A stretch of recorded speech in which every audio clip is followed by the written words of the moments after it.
Vous avez dit que lorsque le président Dadis est venu vous chercher en 2007 à votre service, oui. Il y a un certain Baldé qui vous a dit « Moi, je le connais, mais vous ne partez pas. » Non, c'est pas Baldé. Lui, c'était un certain Kieta qui était stagiaire auprès de moi. Un médecin stagiaire? Oui, stagiaire. Il était auprès de moi. Qui était militaire? Non, il n'était pas militaire en ce moment. Mais il a dit « Moi, je le connais. » Non, il me dit seulement « Non, je le connais, mais ne va pas, il va t'appeler. » Ah, d'accord. Voilà. D'accord. Je vous remercie bien, Monsieur le Président. Oui.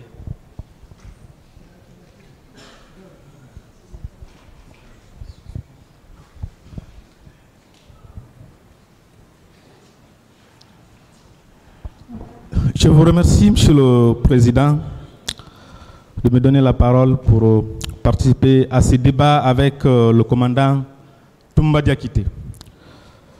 Monsieur Diakité. Oui, maître. Le capitaine Dadis vous avait approché, vous avez amené à adhérer à sa vision de prendre le pouvoir.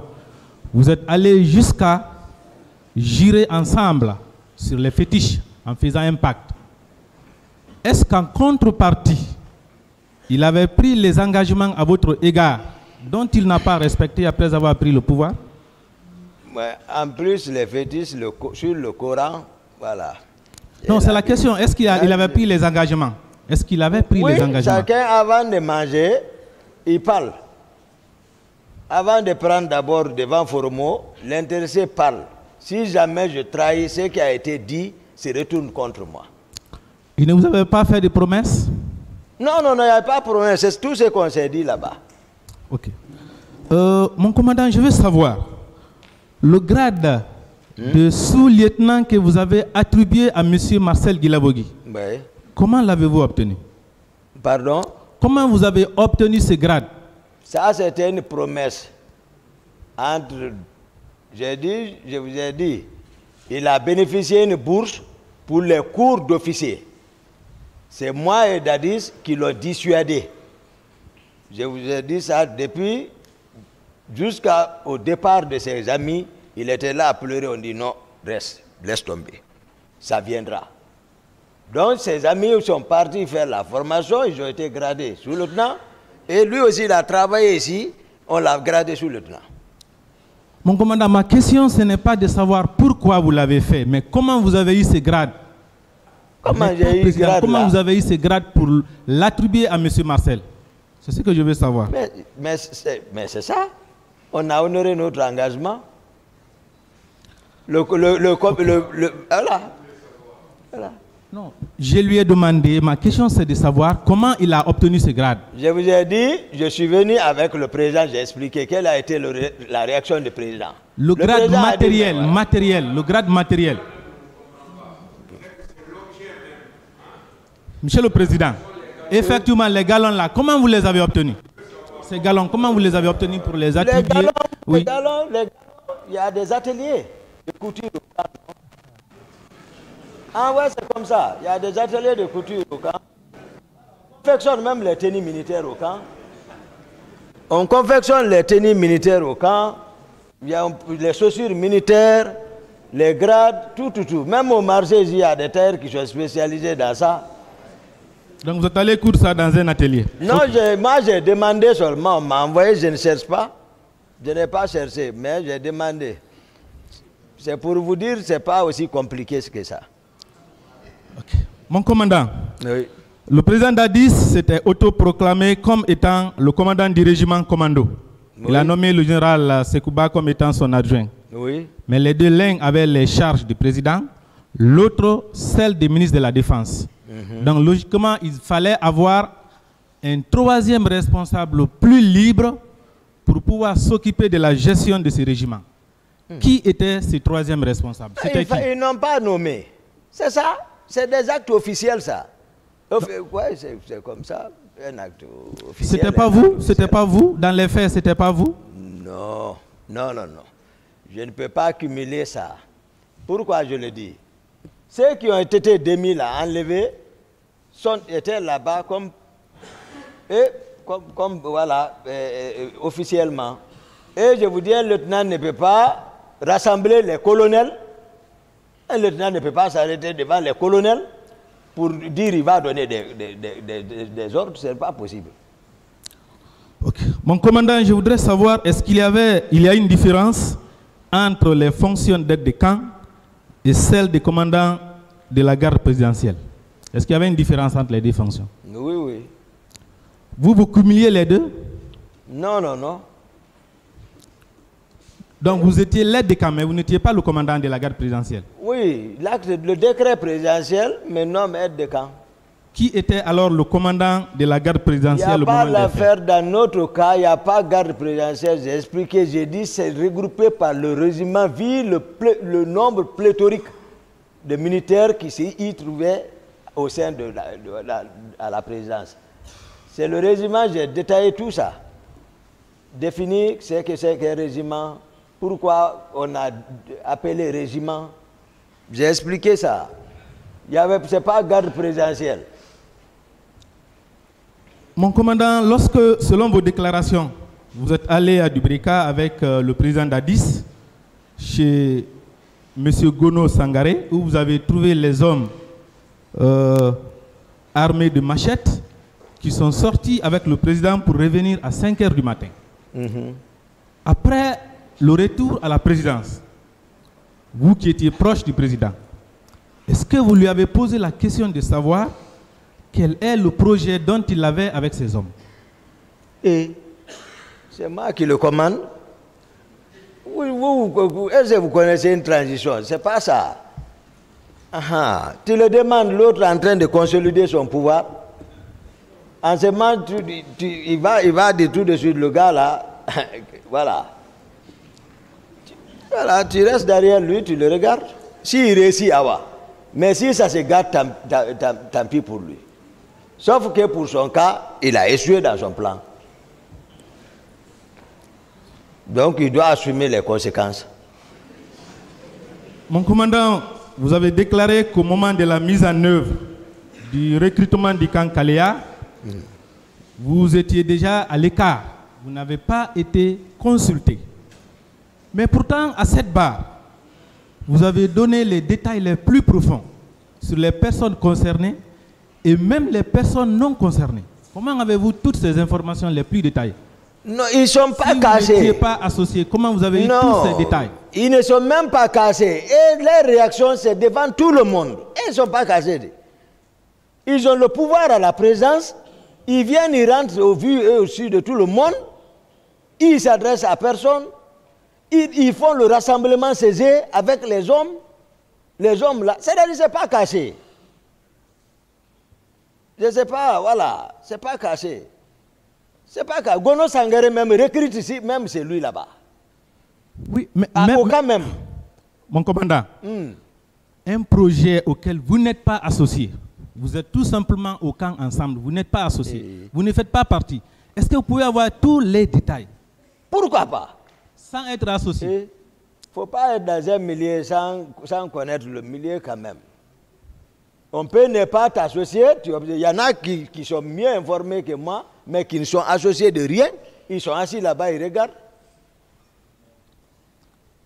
Mon commandant, dans son interrogatoire devant les juges d'instruction, le colonel Tamba Kalas Tolno, à l'époque des faits, commandant adjoint du bataillon spécial de Conakry, avait déclaré que le 27 septembre, la veille de la manifestation, le président Dadis était attendu à Guéguédou où il devait être reçu par les populations. Mais que finalement, c'est le général Sekouba Konaté qui est allé le représenter. Vous qui étiez proche du pouvoir, ce non-voyage du président avait-il des liens avec la manifestation qui devait avoir lieu le lendemain? Non, non, non. Même l'information là, c'est ma première. Parce que le général Sekouba Konaté, son déplacement, il n'a pas défini, voilà, il n'a pas dit le motif. Voilà, c'est l'urgence seulement, il a évoqué. Voilà, rien de ça. Mon commandant, vous avez déclaré plusieurs fois à cette audience que vous êtes allé au stade seul, avec M. Foromo. Est-ce que vous vous rappelez de l'interview que vous avez accordée à M. Olivier Roger du service Afrique des RFI, au cours de laquelle vous avez déclaré que vous êtes allé au stade avec une équipe? Est-ce que vous vous rappelez? Moi, je n'ai pas dit ça. Moi, je ne suis même pas allé dans les détails de ça. Voilà. Avec Roger, on a parlé de Koundara. Hein. Donc, vous n'avez pas parlé de ça? Nous, on a parlé de Koundara avec Roger. Je vous lis un passage de votre intervention, peut-être que vous allez vous rappeler. Le jour du 28 septembre, les envoyés en précurseur, il les a envoyés en précurseur pour aller s'interposer et empêcher les manifestants sur leur chemin. Il a également fait venir 250 nouvelles recrues du centre d'instruction de l'armée de l'air dénommé Siam, qui ont été habillés en tenue civile, armés d'armes blanches et qui ont commis d'énormes massacres. Il connaissait ces réalités du terrain et nous sommes venus au stade dans les environs de 11 heures. La situation était déjà pire. Vous vous rappelez de cette déclaration quand même? Je me souviens de ça, c'est juste. C'est les détails maintenant, on développe ici.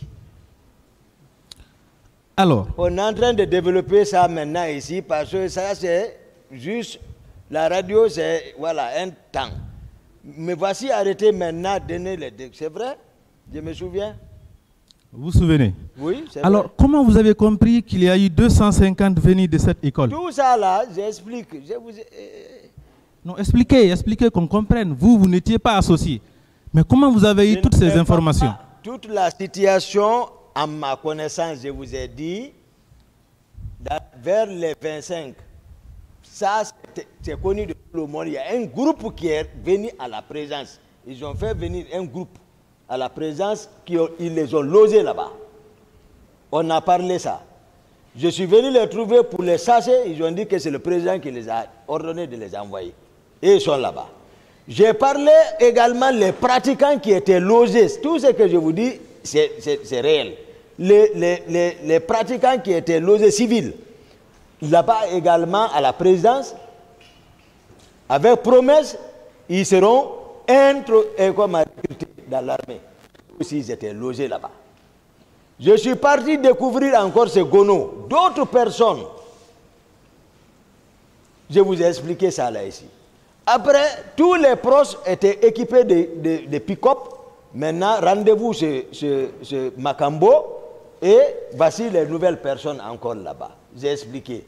Si lui-même, j'ai expliqué, s'il a envoyé des gens au magasin d'armement pour aller chercher, pour aller chercher les armes, sans que moi je ne sois au courant, nul n'était le général Sekouba Konaté, je n'allais pas le savoir, j'ai expliqué ça ici. Voici le condensé que j'ai donné ici, mais que je suis en train de détailler en face de la cour, mais aussi à la partie civile, au peuple de Guinée et au monde. C'est un peu difficile l'exercice.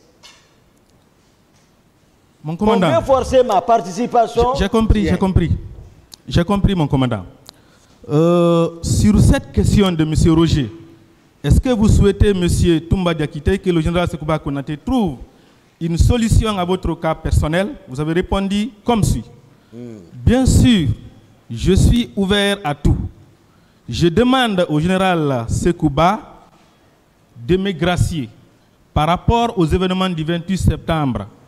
Parce que ce jour, bien sûr qu'on s'est rendu au stade du 28 septembre, mais c'était sur ordre du président de la République.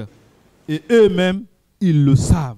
Vous vous rappelez de cette déclaration venant de vous? Maintenant, ordre là, c'est pas clair. Gracier, hier j'ai répondu. J'ai dit c'est des concepts que je ne maîtrisais pas. Gracier. Dans quel contexte? C'est après l'interview, les gens m'ont défini ça. Ils disent c'est un condamné qui doit être gracié. C'est pour ça, même étant à la maison centrale, chaque année, quand on parle grâce, je sais que je ne suis pas condamné, je ne vais pas. voilà, c'est pas mon domaine. Moi, le droit, c'est de façon ramassée. J'ai un peu, je ne suis pas de mon domaine. Mon commandant, je ne parle pas de la grâce, mais l'ordre quand même, c'est un vocabulaire qui relève de l'armée. Mais Dadis même dit qu'il n'a pas donné l'ordre. Comment je peux dire qu'il a donné l'ordre? Mon commandant, je ne parle pas des déclarations de Dadis. Est-ce que vous reconnaissez que c'est vous-même qui avez déclaré non, que c'est sur ordre du président que vous êtes allé au stade? Non. Vous ne reconnaissez pas? Non, je ne reconnais pas. Ok. Pour clore ce chapitre, il y a une autre question qui vous avait été posée. Mais vous-même, M. Toumba, reconnaissez-vous une part des responsabilités dans la commission des crimes qui ont été commis au stade du 28 septembre? Voici votre réponse. Moi, je ne me reproche pas de rien, parce que l'armée, nous sommes sous ordre. Ça, c'est clair. Je ne peux en aucun cas de me permettre de prendre toute une équipe militaire comme ça et aller agir. L'armée, c'est les hiérarchies, les ordres. Vous vous rappelez de cette déclaration ici, aussi? Maître, cherchons maintenant ensemble ceux qui ont réussi l'ordre. Parce que tout de même, il est évident qu'on ne déplace pas une troupe si on n'a pas reçu un ordre. On est d'accord dans l'armée. Mon commandant. Voilà. Mon commandant. Qui ont reçu l'ordre? Je ne suis pas à la recherche des autres qui auraient reçu l'ordre. Ce n'est pas moi qui ai dit. C'est par rapport à vous. Je n'ai pas reçu l'ordre. Vous n'avez pas reçu d'ordre? Je n'ai pas reçu l'ordre. Donc vous ne reconnaissez plus cette déclaration. On est au niveau des questions. Même là-bas, je n'ai pas dit que j'ai reçu l'ordre. Ce n'est pas dire tu ne reconnais pas. Non, on parle français là. Mais lorsque vous dites... on parle français. Je n'ai pas dit, parce que vous faites comme si j'ai défini une situation générale. Dans l'armée, on ne peut pas se permettre de déplacer une troupe sans ordre. C'est une réalité. Si les gens sont partis là-bas, c'est que certainement ils ont reçu des ordres. Je vous ai maintenant ici détaillé. Vous voulez particulariser ça. Je vous ai dit dans quelles circonstances je suis parti. Vous avez l'audition de mon président qui dit que Toumba n'a reçu aucun ordre. C'est écrit noir sur blanc devant cette cour. Moi, je suis venu vous définir la situation. Ceux qui ont reçu l'ordre, vous le connaissez.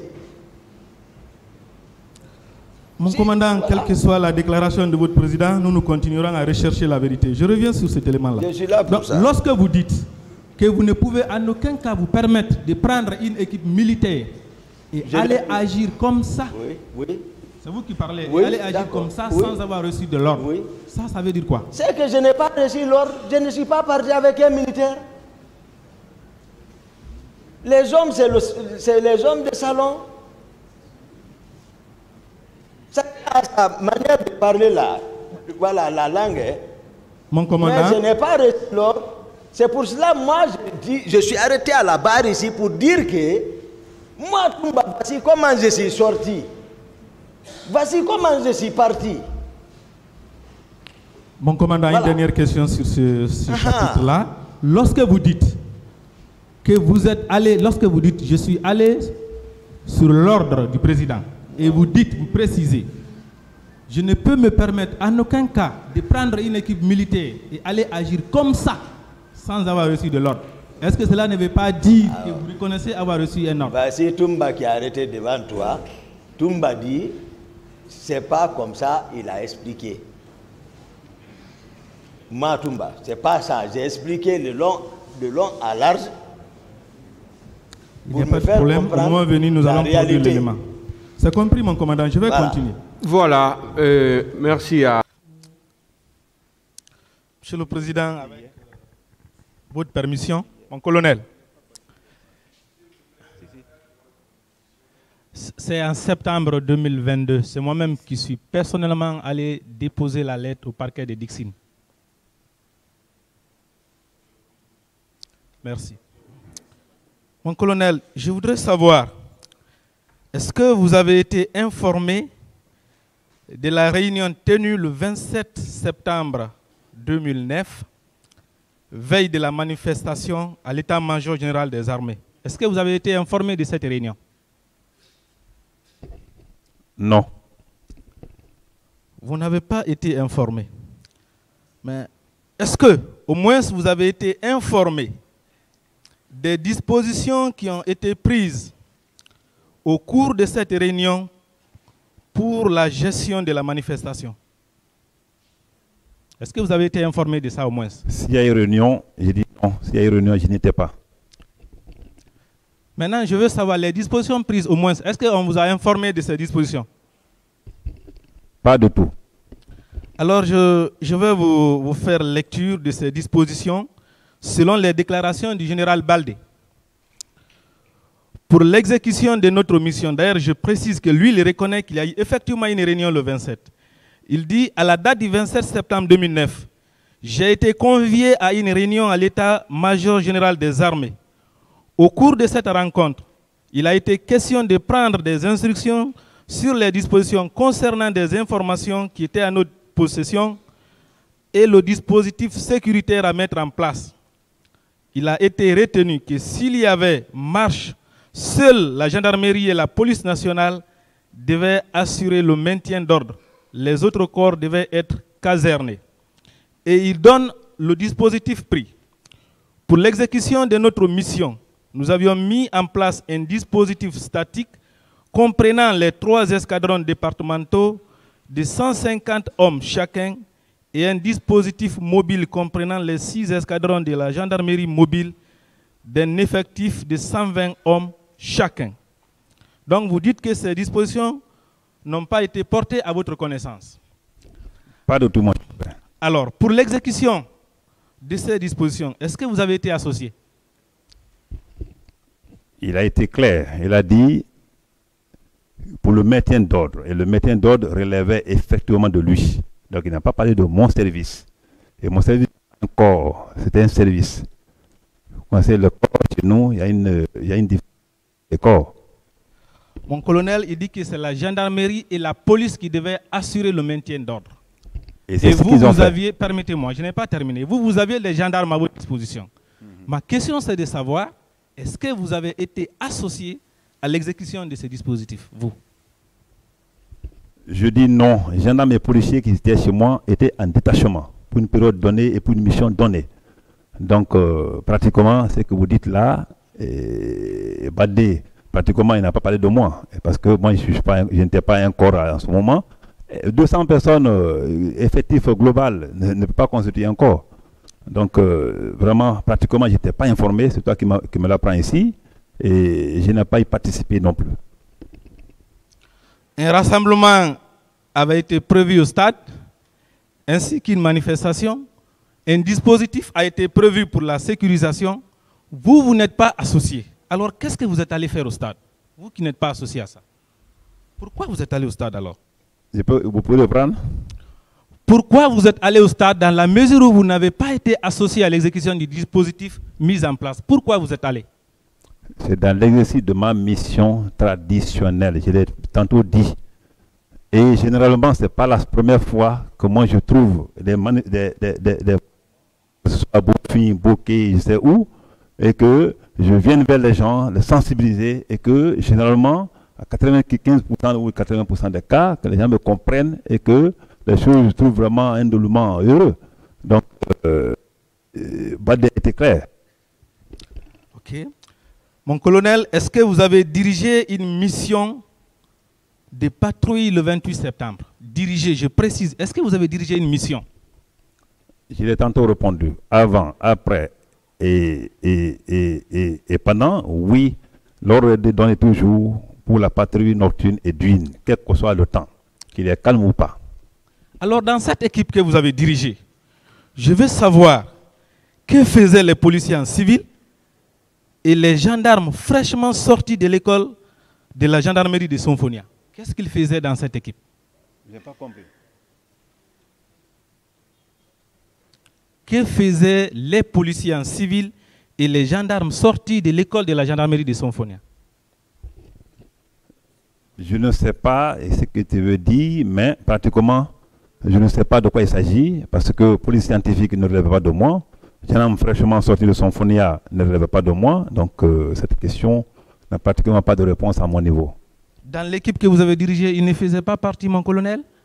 J'ai pas compris. Est-ce que les gendarmes sortis de l'école de la gendarmerie de Symphonia et les policiers en civil ne faisaient pas partie de l'équipe que vous avez dirigée le 28 septembre, mon colonel? Retire-moi le mot diriger. Je n'ai dirigé aucune équipe le 28 septembre. Il faut que les choses soient claires. C'est-à-dire on est entre Guinéens qu'on se focalise sur la réalité. Donc je n'ai jamais dirigé une équipe le 28 septembre. Et ces enfants que tu parles là, c'est que sûr, nous faisons une demande. On demande les gens, si on a besoin de personnel, on demande à la police, on demande à la gendarmerie, on a besoin d'un nombre de personnel et on nous fournit. J'ai fonctionné comme ça durant les 14 ans. Ce n'était pas des corps, ce n'était pas des unités, mais les gens en détachement, ou une mission bien précise. Mon colonel, est-ce que vous connaissez le capitaine Sori Kondé du service antidrogue que vous dirigez à l'époque? Sori Kondé, oui, c'est un ami de classe de recrutement. Est-ce que vous l'avez vu ce jour, le 28 septembre? Est-ce que vous l'avez vu? Sori Kondé, le capitaine Sori Kondé. Non, j'ai demandé simplement si vous l'avez vu, peu importe le lieu. Est-ce que vous l'avez vu ce jour? Non, quand je dis ce jour, ça peut être avant, pendant ce que tu veux dire. Mais je dis, si c'est le matin, non. Parce que la patrouille sort de voir ça que je me rends compte. C'est déjà des instructions données. Chacun sait sa mission. Si c'est le soir, ce jour où Sori Kondé? Le capitaine Sori Kondé. Oui. Est-ce que vous l'avez vu? Je n'ai aucune idée, mais je peux voir si c'est le soir. Parce que moi, je suis arrivé maintenant là-bas tardivement. Comme c'était nous tous, on passait la nuit dans le même bâtiment. Mais je n'ai aucune idée si je l'ai vu ou pas. Pas le matin quand même. Ok. Mon colonel, selon plusieurs sources, les gendarmes qui les relèveraient de vous auraient tiré sur les manifestants au rond-point Bellevue où il y aurait eu mort d'homme. Est-ce que vous en avez souvenance? Cela m'a été toujours posé. Je vous ai dit que je n'ai aucune idée. Que l'intéressé m'emporte les preuves, s'il vous plaît. Mais au moins, est-ce qu'il y a eu un incident entre les gendarmes en votre présence à ce rond-point, entre les gendarmes et les manifestants? Est-ce que cela s'est passé? Comment je peux le savoir si je n'étais pas chargé de la patrouille et en même temps, si personne ne m'en a informé? Je ne suis pas informé de cela. Mon colonel, peut-être que vous avez oublié, je ne sais pas. Permettez-moi de vous faire une lecture d'une partie de la déclaration du capitaine Sori Kondé, que vous connaissez, qui vous connaît très bien. Aux environs de 8 heures, tout juste au rond-point de Bellevue, nous avons croisé un groupe de manifestants plus nombreux que nous. Le colonel Thiegro s'est adressé à eux. Cela est resté sans effet. C'est alors que nous avons été repoussés jusqu'en face du stade. C'est lui qui parle comme ça. Il dit qu'il était avec vous. C'est pas possible. Il est encore vivant, Dieu merci. Il sera là pour vraiment vous donner d'autres précisions, comme il n'est pas mort comme Toto. Donc c'est pas vrai? Pas du tout, parce qu'il n'était pas avec moi. Ok, je vais continuer. Je veux savoir, est-ce que le 28 septembre, vous avez vu le commandant Toumba avant de vous rendre au stade? Est-ce que vous l'avez vu au camp? Non, je rentrais rarement au camp. Vous ne l'avez pas vu? Pas du tout. Est-ce qu'il y avait une rencontre entre le président Dadis et vous, le 28 septembre, au camp, avant de vous rendre au stade? Pas du tout. Il n'y en a pas eu. Donc le président ne vous a pas reçu, Toumba et vous, le 28 septembre. Il ne vous a pas reçu le matin. C'était possible ça? C'était pas possible. Ok. Permettez-moi de vous lire une partie de la déclaration du général Mamadouba Toto Kamara, qui était à l'époque le ministre de la Sécurité et le premier vice-président du CNDD. Il dit ceci: si mes souvenirs sont bons, j'ai été appelé entre 6h et 8h par mon directeur national des services de police en la personne de M. Valentin Abba, qui m'a informé que les gens se dirigent vers le stade. Après cette information, Je me suis rendu au domicile du Premier ministre d'alors, Komara, M. Komara. À mon arrivée, je lui ai demandé s'il était informé du fait que les gens s'acheminaient vers le stade du 28 septembre. Il m'a répondu qu'il n'était pas informé. Par la suite, il m'a demandé qu'on se rende au camp Alpha Yaya auprès de Monsieur le Président de la République, Monsieur Moussa Dadis Camara. Nous y sommes effectivement rendus. Là, nous avons été introduits dans la chambre du président où nous avons trouvé Moussa Tiegbro et Abouakar Sidiki Diakité Ditumba séjour. Ce jour, il était très énervé parce qu'il avait ordonné de ne pas organiser de meeting. En compagnie du Premier ministre, nous avons cherché à le calmer. Entre-temps, il s'est habillé en tenue militaire. Le Premier ministre, M. Komara, nous a quittés en me demandant de continuer à le calmer. Ça, c'est avant de vous rendre au stade. C'est le général Toto. Ça, c'est à quelle heure? Non, je ne sais pas l'heure, mais il dit le matin. Ça, c'est avant les événements survenus au stade. Parce que quand on lit sa déclaration devant, il explique clairement, ça c'est avant que les événements malheureux se soient produits au niveau du stade. C'était le matin. C'est le général Toto qui parle comme ça, le matin. Et il cite le Premier ministre, qui serait présent. Qu'est-ce que ça vous dit? Bon, heureusement, ou malheureusement, Toto étant mort, mais le Premier ministre Komara est vivant, il nous regarde quelque part au bout du monde. Je pense que ça, c'est des allégations et très graves. Si Toto était vivant, parce que ça fait 2 points très essentiels par rapport à sa déclaration. S'il était aujourd'hui parmi nous, malheureusement, alors je pense que c'était vraiment un point très essentiel qu'il nous éclaircisse cela ici. Parce que ce qu'il dit ou ce qu'il a dit, je n'étais pas à une rencontre le matin tôt entre Dadis, Touma et moi ou je sais d'autres personnes. Ça, le président Dadis lui-même est là heureusement. Et Toto il est mort bien sûr, mais Komara est vivant. C'est une haute personnalité. Je pense qu'il pourra vraiment clarifier ce passage-là. De mon côté, je dis non. Ça, c'est non. C'est vraiment confirmé et même c'est choquant que cela vienne de quelqu'un qui a atteint un niveau donné dans ce pays et qui est en train de fabriquer les choses comme ça sur la tête des autres. Quoi qu'il arrive, il est mort, mais sa déclaration est là et Dieu jurera le reste. Donc ça aussi, c'est pas vrai. Je continue. Mon colonel, est-ce que le président Dadis vous avez envoyé au stade le 28 septembre? Il y a des questions qui vont se répéter, mais ce n'est pas sans intérêt. Oui, mais... Est-ce que le président Dadis vous avez envoyé le 28 septembre au stade? J'ai dit non et c'est non. Vous avez connu ou bien vous connaissez le colonel Moussa Keïta qui était le secrétaire permanent du CNDD, dont tout le monde connaît l'amitié forte avec le président Dadis. Moussa Keïta, oui, je le connais. Mais il dit que le président Dadis lui a dit qu'il vous avait envoyé au stade. C'est lui qui l'a dit, non? C'est lui qui l'a dit. Confrontez-le au président Dadis pour la confirmation. Quant à moi, c'est faux. Et je vous apprends aussi que la même déclaration avait été faite par le colonel Claude Pivi à la direction des investigations avant de se rétracter devant les juges d'instruction. La même déclaration. Lui-même, lui aussi, il avait dit ça. Que le président lui avait dit qu'il vous avait envoyé au stade, mais qu'il ne connaît pas, il ne lui a pas dit les consignes particulières qu'il vous aurait données. Et, curieusement, le colonel Moussa Keïta aussi vient réitérer la même chose que le président Dadis lui avait dit qu'il vous a envoyé au stade. Si moi-même je dis non et que Dadis soit présent, je pense qu'il est encore mieux placé pour répondre à ce passage. Et mieux, et Pivi aussi est là, je pense que la question là est déjà résolue. Quant à moi, je dis, je n'ai reçu aucun ordre de qui que ce soit, jusqu'à preuve du contraire. Ok. Alors, pour être précis, j'ai lu sa déclaration. Hein. Il dit, le président m'a dit qu'il a envoyé Tiegbro pour le maintien d'ordre. Il a ajouté qu'il ne sait comment Toumba s'est trouvé là-bas. Pour Toumba, il ne le dit pas, mais pour vous, il dit que c'est le président qui le lui a dit, en colonel. Je n'ai rien compris dans ta lecture. Non, il dit que, regardez, si vous n'avez pas compris la lecture, je vous la reprends. Hein. Vous connaissez quand même, c'est Moussa Keïta, vous connaissez son franc-parler. Il dit ceci, le président m'a dit qu'il a envoyé Tiegbro pour le maintien d'ordre. Il a ajouté qu'il ne sait comment Toumba s'est trouvé là-bas. celui qui parle comme ça. Bon, ils sont tous présents, ils sont tous vivants. Ils viendront, les deux, discuter cela devant le monde et devant ce tribunal.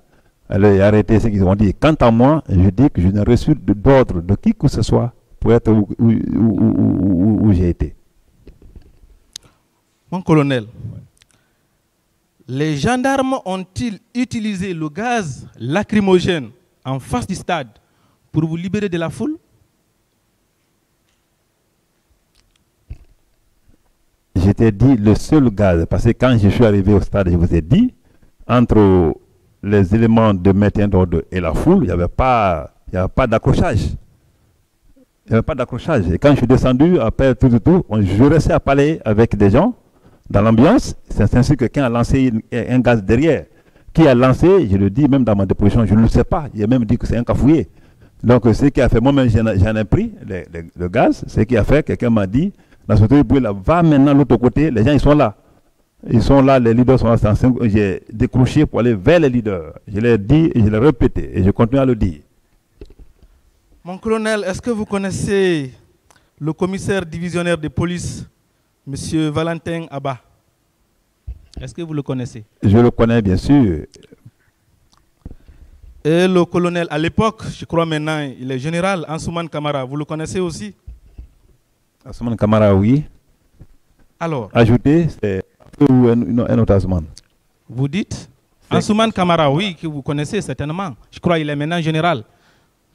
Alors, le commissaire divisionnaire Valentin Abba, qui cite les informations remontées à lui par le colonel Ansouman Kamara, qui dit que les gendarmes ont utilisé le gaz lacrymogène pour vous soustraire de la foule. Et j'ai lu son passage.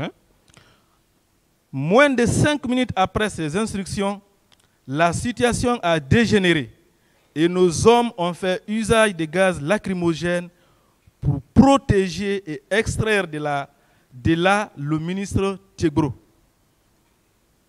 Ça, c'est M. Célestin Abba qui cite une information remontée à lui par le colonel Ansouman Kamara. Ça aussi, c'est faux? Non, je vous dis, tous ceux qui sont vivants, leur témoignage, moi, ça ne me dérange pas. Parce qu'ils peuvent être rappelés ici, à la barre, pour qu'ils confirment ce qu'ils disent avec preuve. Je vous dis, il y a un gaz qui a été lancé. Je n'ai pas nié ça, même dans ma déposition. Mais pendant ce temps, moi, j'étais dans la foule, on parlait. Et il y avait l'applaudissement, d'autres étaient là, parlait tout. Je parlais avec les gens. On ne peut pas être dans une foule comme ça, pas à l'extrême, à l'intérieur même de la foule. Si on est menaçant, si la foule ne va jamais t'applaudir. Donc j'étais dans cette foule quand je parlais avec les gens, la compréhension n'était pas là parce que la voix ne portait pas. C'est ainsi que je les ai laissés. C'est à la fin, j'ai dit hier, je pense, c'est à la fin que quelqu'un a lancé le gaz lacrymogène derrière. Je ne sais pas qui, est-ce que c'est un gendarme, c'est un policier. S'il a dit, il était avec les gendarmes, si le policier dit que c'est des gendarmes, ou je ne sais pas, est-ce que vous avez demandé le gendarme leur position par rapport à ça? C'est lui qui a lancé le gaz là-bas. Et puis ça crée seulement que le problème derrière, pas devant. Parce que moi j'estime que tous ceux qui sont dans une marche pacifique ou hostile, tous ceux qui sont devant, c'est des gens qui sont responsables. Ces responsables-là, ma position là prouvait à suffisant que j'avais affaire aux responsables. Sinon, ceux qui sont hostiles ne peuvent pas rentrer dedans jusqu'à quelques mètres en train de parler avec les gens qui applaudissent. Donc, si Bafoué ou Ansouman Kamara, si c'est Bafoué qui s'agit, ou si c'est un autre Ansouman Kamara qui s'agit, le mieux, c'est de venir ici, devant cette barre, expliquer ce qui s'est passé entre eux et gendarmerie ce jour-là, qui a lancé ce gaz lacrymogène derrière. Et mieux, s'il y avait un accrochage, comme vous le dites, là-bas, je pense que je ne serais pas aussitôt reçu par les leaders qui n'étaient pas à 200 mètres. Et vous voyez, qui n'étaient pas à 200 mètres. Et ils m'ont reçu, on a bien parlé, on s'est quitté sur des compromis très clairs. Donc, pratiquement, je pense que ce passage-là mérite que ces gens-là viennent apporter leur précision par rapport à la question. Mon colonel, ce jour, vous étiez avec combien d'hommes? Vous aviez combien de gendarmes avec vous, vous-même personnellement?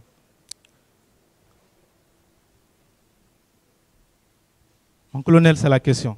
Je dis que tous les jours que je me déplaçais pour aller me laver, j'étais avec et moi garde de corps. Il a toujours dit. Le colonel Claude Pivi dit avoir reçu une information des militaires selon lesquels vous serez allé au stade avec des hommes. Qui a dit? Le colonel, je vais lire les déclarations, s'il vous plaît. Le colonel Pivi, je parle de Pivi. Okay. Et il n'est pas le seul, hein, il n'est pas le seul. Il dit avoir reçu une information des militaires selon laquelle c'est vous, M. Toumba Diakité, M. Marcel Guilavogui, qui serez allé au stade en intervention. Que vous serez allé avec les hommes. C'est le colonel Pivi qui l'a dit, non? Oui. Selon vous. Comme il est là, je pense que quand il viendra devant là-bas, il va essayer de donner pour le président. Et il précise même,